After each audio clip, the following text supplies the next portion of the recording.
Hello मित्रो, good morning.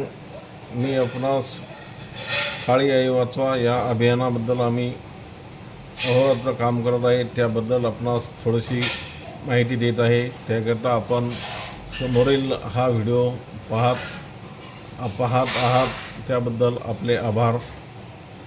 काळी आई वाचवा या विषयातच आपल्याला संपूर्ण माहिती भेटून जाईल.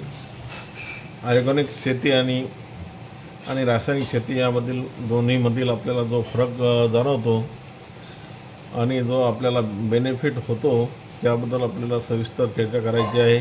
तरी रासायनिक शेतीमुळे आपल्या शेतीची जी पोत खराब होती ते आपल्याला सर्वांना माहीतच आहे. आणि बायो पद्धतीची जी ऑर्गॅनिक शेती केली की आपल्या जमिनीची पोत चांगली वाढीव राहते. त्यामुळं आपण बायो पद्धतीची शेती केली पाहिजे हे आमचे आग्रह असतोच. त्यामुळं आपण त्या विषयावर सर्व त्या पद्धतीचे प्रोडक्ट आपल्याकडे तयार आहेतच आणि त्यातून 0% खर्च आणि उत्पादनात वाढ हे असं आमचं मिशन असल्यामुळे आम्ही आपणास त्याची चर्चा करत असतो. त्याबद्दल आपणास आपल्या शेतीतून जास्तीत जास्त उत्पादन निघले पाहिजेत हे आमचे कर्तव्य असते. त्यामुळे आपण ही माहिती देत आहोत. तर आपल्या शेतामध्ये जे आपण ऊस असो किंवा फळबाग असो किंवा भाजीपाला असो या पिकावर संपूर्ण किंवा हळद पिकावर आणि तूर यावर संपूर्ण मार्गदर्शन करतो आणि जास्तीत जास्त उत्पादन काढून देतो. त्यामुळे आपण या व्हिडिओचा आता लाभ घ्यावा ही विनंती. तसेच सर्व प्रकारचे मार्गदर्शन केले जाते.